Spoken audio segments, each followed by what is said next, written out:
नमस्कार दोस्तों, स्वागत है आपका आज के एक और नए वीडियो में। तो इस वीडियो में देखने वाले हैं एमपीईएसबी यानी मध्य प्रदेश कर्मचारी चयन मंडल भोपाल के द्वारा संचालनालय महिला एवं बाल विकास विभाग के द्वारा आपकी जो पर्यवेक्षक जो सुपरवाइजर की वैकेंसी आई है, तो इसमें हम इसकी ऑनलाइन फॉर्म फिल को पूरा प्रोसेस देखेंगे, स्टेप बाय स्टेप आपके फॉर्म को कैसे फिल करना है। साथ ही इसमें मेल यानी पुरुष और महिला अभ्यर्थी दोनों फिल कर सकते हैं। तो बहुत से स्टूडेंट के लिए ये डाउट है कि पुरुष जो आपका रिवाइज रूल बुक आई है उसमें आप पुरुष यानी मेल कैंडिडेट अप्लाई कर सकते हैं या नहीं कर सकते हैं। तो उस डाउट को पहले क्लियर करने के लिए हम चलिए पहले उसकी नोटिफिकेशन को देख लेते हैं। उसके बाद आगे की प्रोसेस आपको फॉर्म फिल का पूरा प्रोसेस आपको दिखाते हैं। साथ ही यहाँ पर आप देखिए जो ग्रुप 5 की पोस्ट है आपकी यहाँ पर चल रही है, इसकी लास्ट यहाँ पर 16 जनवरी कर दी गई है। तो जो स्टूडेंट एलिजिबल है अप्लाई करना चाहते हैं तो इसके फॉर्म को फिल कर सकते हैं। वीडियो कंप्लीट बना दिया, लिंक आपको डिस्क्रिप्शन में दिए, तो उसको देखकर अपने फॉर्म को फिल कर सकते हैं। तो सबसे पहले तो इसके हम पहले रिवाइज रूल बुक आई उसको हम आपको दिखा देते हैं, उसके बाद आगे प्रोसेस हम देखते हैं।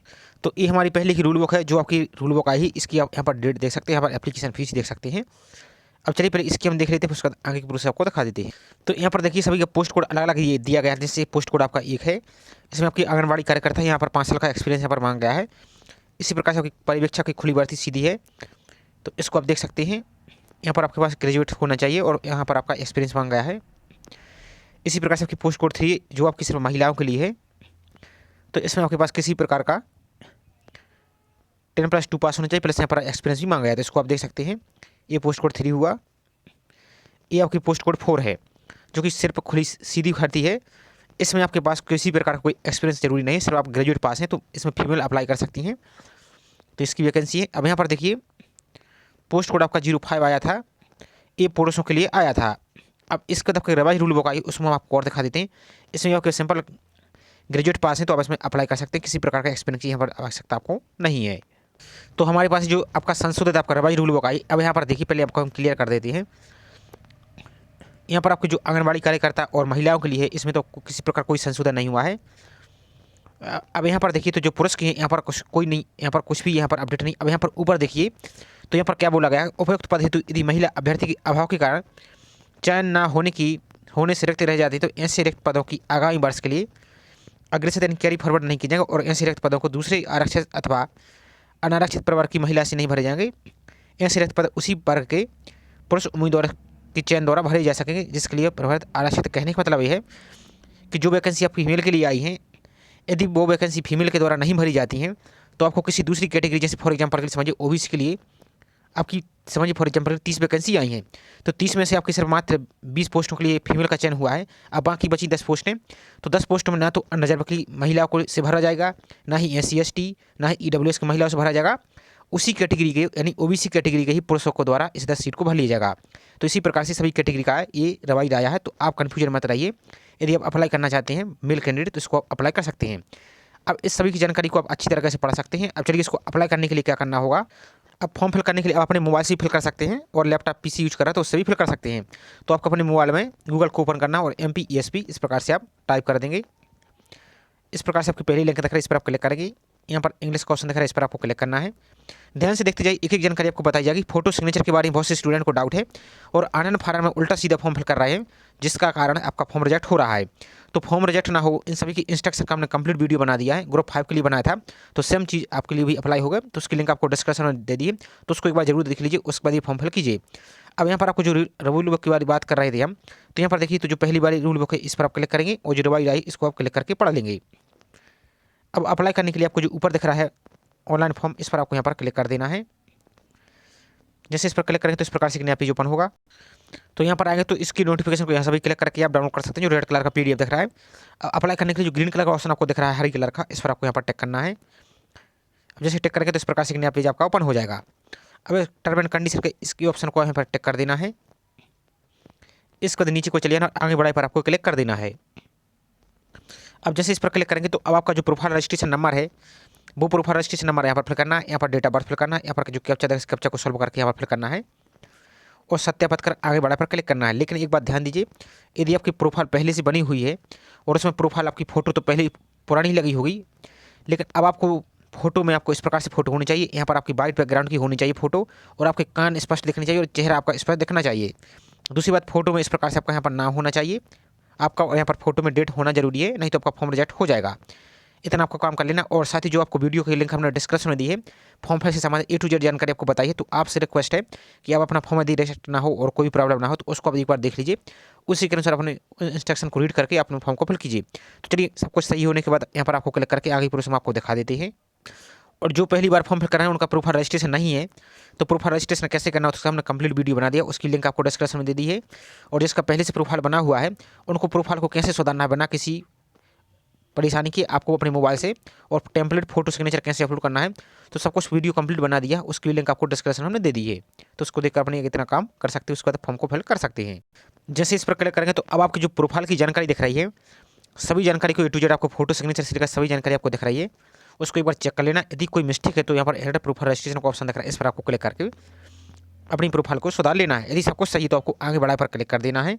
और फोटो सिग्नेचर के बारे में जैसा आपको बताया गया है वैसे आपको उसका रूल को फॉलो करना, नहीं तो आपका फॉर्म रिजेक्ट हो जाएगा, बाद में आपको परेशानी होगी। अब नेक्स्ट ऑप्शन देखिए, यहाँ पर पॉइंट नंबर 33 पर आइए।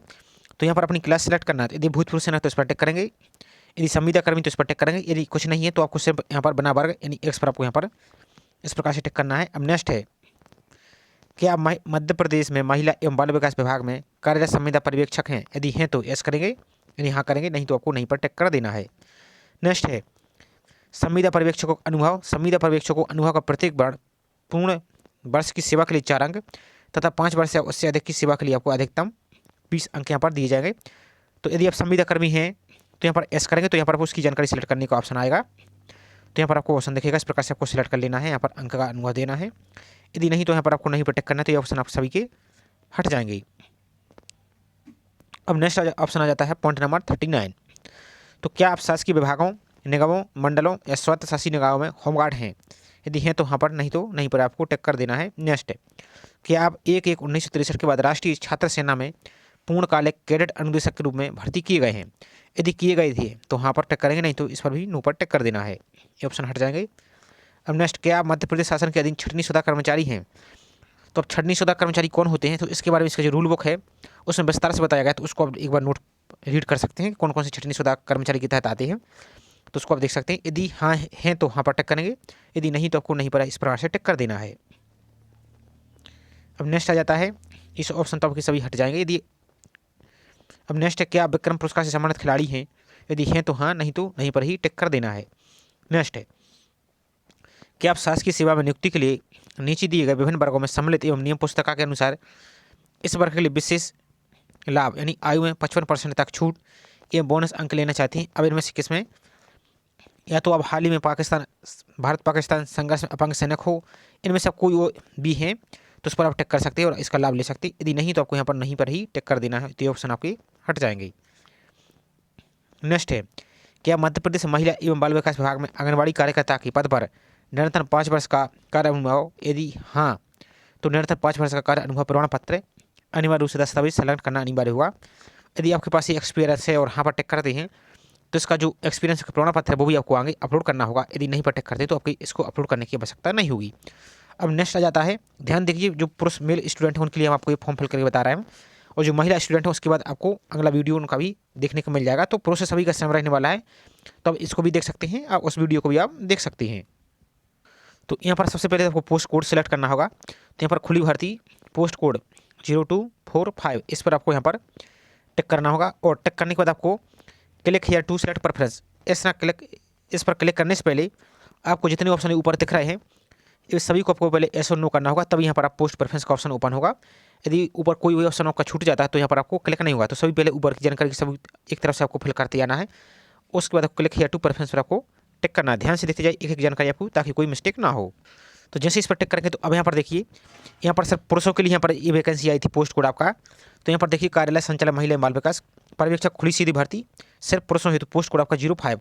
अब बहुत से यूट्यूब में आपको अफवाह में लाई थी कि पुरुषों की खत्म कर दी है वैकेंसी, तो ऐसा कुछ नहीं है। और आपको यहाँ पर ऐसा भी कर दिया है कि उस कैटेगरी की महिलाएं नहीं रहेंगी तो आपको पुरुष को यहाँ पर सेलेक्ट कर दिया जाएगा, नहीं पुरुषों के लिए उसकी वैकेंसी आपको यहाँ पर सेलेक्ट कर लिया जाएगा। तो इसको आपको सेलेक्ट करना है। यहाँ पर सेक्शन योग्यता किसी मान्यता प्राप्त विश्वविद्यालय से आपके पास ग्रेजुएशन होना चाहिए, और यहाँ पर आपको वहाँ पर टिक करना है, और इस पर आपको 5 पर आपको टिक करना है। तो आपकी यहाँ पर ओपन हो चुकी, इसको एक बार इस प्रकार से टिक कर देना है। उसके बाद आपको यहाँ पर नीचे को चले आना है। अब यहाँ पर सबसे इंपॉर्टेंट नेक्स्ट है पॉइंट नंबर 49।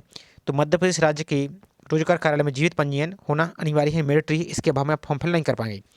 तो मध्य प्रदेश राज्य के रोजगार कार्यालय में जीवित पंजीयन अथवा नहीं, तो यहाँ पर आपको ऐसी करना है। यदि आप नहीं पर टिक करती तो आप फॉर्म के लिए अप्लाई नहीं कर सकती। तो यहाँ पर आपको एस कर लेना है, यहाँ पर एस करना है और यहाँ पर अपना पंजीयन क्रमांक फिल कर देना है और यहाँ पर पंजीयन की डेट सेलेक्ट करना है, किस डेट को आपने पंजीयन किया है। यहाँ पर जिले का नाम सेलेक्ट करना है, किस जिले से आपने किया है। अब जिसने अभी तक रोजगार पंजीयन नहीं किया है तो इसका ऑनलाइन पंजीयन हो जाता है। आप मोबाइल पर अपने मोबाइल से कर सकते हैं। यूट्यूब पर सर्च करेंगे तो सैकड़ों वीडियो को रोजगार पंजीयन के मिल जाएंगे। तो आप वीडियो देखकर अपने रोजगार पंजीयन को कर लीजिए, उसके बाद यहाँ पर आप फिल कर दीजिए। और ध्यान दीजिए सभी जानकारी आपको सही सही फिल करना है। यदि कोई भी आपको डाउट आता है तो आप गलत फिल मत कीजिए। अब एक बार चाहे तो कमेंट करके आप पूछ सकते हैं, उसके बाद ही आप फॉर्म को फिल कीजिए। नेक्स्ट आता है पॉइंट नंबर 50। तो आवेदित पद हेतु नियम पुस्तिका की अध्याय 1 में उल्लेखित विभागवार एवं पदभार न्यूनतम सेक्शन अर्हता व अनर्हता को आपने अच्छी तरह से पढ़ लिया है। तद अनुसार आप सेक्शन अर्हता रखते हैं तो यहाँ पर आपको हाँ ही टिक करना है। इस प्रकार से आपको यहाँ पर हाँ पर टिक करना है। अब नेक्स्ट आ जाता है क्या आपके पास समग्र आईडी क्रमांक है, यदि है तो हाँ पर टिक करेंगे और यहाँ पर अपनी समग्र आईडी। अब समग्र आईडी जो आपकी फैमिली आईडी होती है, फैमिली आईडी में आपकी जो मेंबर आईडी यानी आपकी स्वयं की आईडी है वो यहाँ पर आप फिल कर दीजिए। यदि नहीं तो इसको आवश्यक नहीं है देना, तो यहाँ पर आप नो पर भी टिक कर सकते हो, आपके ऑप्शन ये हाइड हो जाएंगे। अब यहाँ पर एग्जाम सेंटर सेलेक्ट करने का ऑप्शन आता है। तो 4 एग्जाम सेंटर की लिस्ट आपको दिख रही है। तो जो भी अपने एग्जाम सेंटर आप लेना चाहते हैं उसको आप यहाँ पर इस प्रकार से आप सिलेक्ट कर सकते हैं। इस तरफ हम आपको डेमो के तौर पर दिखा रहे हैं। जो भी आपके नियरेस्ट एग्जाम सेंटर है आप वहाँ पर इसको इस प्रकार से आप सेलेक्ट कर सकते हैं। इसको देखो टर्म एंड कंडीशन का ऑप्शन दिख रहा है, इस पर आपको घोषणा पर टिक करना है और आगे बढ़ाए पर आपको क्लिक कर देना है। तो आपका फॉर्म यहाँ पर सबमिट हो जाएगा। सबमिट होने के बाद आपको ऊपर की ओर एक एप्लीकेशन नंबर दिख रहा होगा, उसको आप जरूर नोट कर लीजिए या उसका स्क्रीनशॉट ले लीजिए। उसके बाद आगे की प्रोसेस आप देख लीजिए। तो इस प्रकार से फॉर्म का प्रीव्यू दिखेगा। तो यहाँ पर आपको एप्लीकेशन नंबर दिखेगा, आवेदन क्रमांक, इसको नोट कर लेना है या स्क्रीनशॉट लेना। और यहाँ पर आपका प्रोफाइल क्रमांक दिख रहा होगा और यहाँ पर आपको भुगतान नहीं दिख रहा होगा, इसको आपको यहाँ पर नोट कर लेना है। उसको तो नीचे की ओर चले जाना है। तो यहाँ पर नीचे की ओर आइए तो पहले एक बार आपको यहाँ पर जो प्रिंट का ऑप्शन दिख रहा है इस पर आपको क्लिक करना ही होगा, तभी आप यहाँ पर प्रोसीड टू पेमेंट पर क्लिक कर पाएंगे। अब आपको फॉर्म फिल में किसी प्रकार कोई समस्या आ रही है, आपकी फीस कट चुकी है, आप पेमेंट नहीं हुआ है, ट्रांजैक्शन नंबर नहीं हुआ है, एप्लीकेशन नंबर नहीं मिला है, तो जो हेल्पलाइन नंबर दिया गया है MP ऑनलाइन, इस पर आप कॉन्टैक्ट कर सकते हैं और फर्स्ट टाइम आपको कॉन्टैक्ट करना है। उसके बाद आप यहाँ पर प्रिंट पर क्लिक करके आपको प्रोसीड टू पेमेंट पर ऑप्शन पर आपको क्लिक करना, अपनी फीस को पेमेंट करना है। तो जैसे इस पर क्लिक करेंगे तो अब आपको यहाँ पर अलग अलग ऑप्शन दिख रहे हैं। यहाँ पर आप ओनली SBI कार्ड होल्डर से डेबिट कार्ड, क्रेडिट कार्ड यानी ATM से पेमेंट कर सकते हैं। UPI से पेमेंट जैसे फ़ोनपे, पेटीएम, UPI हुआ, तो UPI से पेमेंट करना चाहते हैं तो UPI वाले ऑप्शन पर आपको यहाँ पर टिक कर देना है। अब जैसे UPI पर क्लिक करेंगे तो अब आपको 2 ऑप्शन दिखेगा, एक तो पेटीएम दिख रहा है, एक पे government of India, NDML for government of India. तो दूसरे वाले ऑप्शन पर क्लिक करेंगे तो आपको अलग अलग ऑप्शन पेमेंट करने के मिल जाएंगे। तो दूसरे वाले ऑप्शन पर यहाँ पर आपको क्लिक करके दिखा देते हैं। जैसे इस पर क्लिक करेंगे तो अब आपको यहाँ पर नेट बैंक का ऑप्शन दिख रहा है, क्रेडिट कार्ड का ऑप्शन दिख रहा है, डेबिट कार्ड का, QR कोड का दिख रहा है, UPI का दिख रहा है। अब QR कोड के माध्यम से पेमेंट करना चाहते हैं तो इस पर आपको क्लिक करना, दूसरे मोबाइल से स्कैन करके यहाँ से पेमेंट कर सकते हैं। तो QR कोड वाले ऑप्शन पर आप यहाँ पर एक बार क्लिक कर देंगे। अब जैसे इस पर क्लिक करेंगे तो अब आपको यहाँ पर ऑप्शन दिखेगा, भीम UPI ID सेलेक्ट कर लेना और यहाँ पर मेक पेमेंट टू 310। तो जैसे इस पर क्लिक करेंगे तो आपको एक QR कोड यहाँ पर शो होने लगेगा स्क्रीन पर। उस QR कोड को आप दूसरे मोबाइल से फ़ोनपे या पेटीएम या किसी भी वॉलेट से आप उसको स्कैन करके अपनी फीस को पेमेंट कर सकते हैं, या चाहे तो UPI पर क्लिक करके अपनी UPI डालकर जो आपका पे वॉलेट है उस पर एक मैसेज आएगा, वहाँ से आप अपनी फीस को पेमेंट कर सकते हैं और अपनी फॉर्म को प्रिंट निकाल के रख सकते हैं। अब जिसका पेमेंट हो चुका है अब आपको पता कैसे चलेगा कि पेमेंट सक्सेस हुआ है नहीं हुआ है। तो इसकी होम पेज पर आएंगे आप, ESB की जो होम पेज है यहाँ पर आएंगे, यहाँ पर सबसे नीचे को चले आइए। तो एक ऑप्शन आपको दिख रहा है भुगतान ना किएगा आवेदन का भुगतान। यदि आप फीस पेमेंट नहीं कर पाए हैं तो आपने एप्लीकेशन नंबर नोट कर लिया होगा, तो यहाँ पर भुगतान ना किएगा आवेदन का भुगतान करिए, आवेदन की स्थिति की जाँच करें, इस पर आपको यहाँ पर क्लिक करना है। अब जैसे इस पर क्लिक करेंगे तो जो आपने एप्लीकेशन नंबर नोट किया है उसको यहाँ पर फिल करेंगे, यहाँ पर अपनी डेट ऑफ बर्थ फिल करेंगे, यहाँ पर अपना प्रोफाइल पासवर्ड को फिल कर देंगे। अब प्रोफाइल पासवर्ड यदि आपके पास नहीं है तो वो आगे हम दिखा देने वाले हैं कैसे फॉरवर्ड करना है। और इस कैप्चा को सॉल्व करके यहाँ पर फिल करना है और आगे बढ़ा पर क्लिक करना है तो आपका फॉर्म यहाँ पर पूरा शो होने लगा। यदि आपके फॉर्म में भुगतान है, इस प्रकार से भुगतान है इस प्रकार से लिखा है तो आपका फॉर्म सबमिट हो चुका है, आपको कोई प्रॉब्लम नहीं है। यदि भुगतान इस प्रकार से यदि लिखा है भुगतान नहीं है तो आपको पेमेंट करना होगा। और दूसरा यदि निरस्त लिखा है तो निरस्त होने के बाद आपको दूसरा फॉर्म फिल करना होगा और MP ऑनलाइन के हेल्पलाइन नंबर पर आप कॉन्टैक्ट कर सकते हैं। तो ये तो रहा फॉर्म स्टेटस चेक करने का। अब बहुत सी स्टूडेंट का एक समस्या और आ रही है, उनका पेमेंट हो चुका है लेकिन वो बोल रहे हैं कि हमारे पास एप्लीकेशन नंबर नहीं आया है। तो अब आपको दोबारा से इसकी होम पेज पर आ जाते हैं हम। अब यहाँ पर एक ऑप्शन और साइड में दिख रहा है आपको, प्रोफाइल संख्या से आवेदन संख्या खोजें, इस वाले ऑप्शन पर आपको यहाँ पर क्लिक करना है। जैसे इस पर क्लिक करेंगे तो अपना प्रोफाइल नंबर, अब यहाँ पर ध्यान दीजिए वहाँ पर आपने एप्लीकेशन नंबर डाला था, यहाँ पर अपना जो प्रोफाइल पंजीयन क्रमांक है, प्रोफाइल रजिस्ट्रेशन नंबर, वो प्रोफाइल क्रमांक आपको यहाँ पर फिल करना है। यहाँ पर डेट ऑफ बर्थ, यहाँ पर अपना पासवर्ड, यहाँ पर कैप्चा को सॉल्व करके आगे बढ़ा पर क्लिक करना है। तो यहाँ पर आपको एक एप्लीकेशन नंबर शो होने लगेगा, उसको आप नोट कर लीजिए उसके बाद यहाँ पर आप अपनी एप्लीकेशन स्टेटस को आप चेक कर सकते हैं। तो इतना काम आपको कर ले। और फॉर्म में आपको गलती नहीं करनी, किसी प्रकार की कोई समस्या आ रही है तो आप चाहें तो हेल्पलाइन नंबर पर कॉन्टैक्ट कर सकते हैं और कमेंट करके भी आप पूछ सकते हैं। तो आप देखेंगे हमने सभी जितने वीडियो हैं, सभी जो भी स्टूडेंट के लिए डाउट आती है सभी को रिप्लाई कर दिया जाता है। तो ये पूरी प्रोसेस बताने का प्रयास किया गया था। आई होप जानकारी आपको पसंद आई होगी। जानकारी पसंद आई तो वीडियो को लाइक जरूर कीजिए। साथ ही चैनल को अभी तक सब्सक्राइब नहीं किया है तो चैनल को सब्सक्राइब करके जरूर रखें। इससे संबंधित जैसे कोई अपडेट आएगी तो आपको वीडियो के माध्यम से जानकारी मिलती रहेगी। और आपको कोई डाउट हो तो बेझिझक कमेंट करके आप पूछ सकते हैं। तो चलिए मिलते हैं इसी प्रकार से एक और नई जानकारी के साथ। जय हिंद।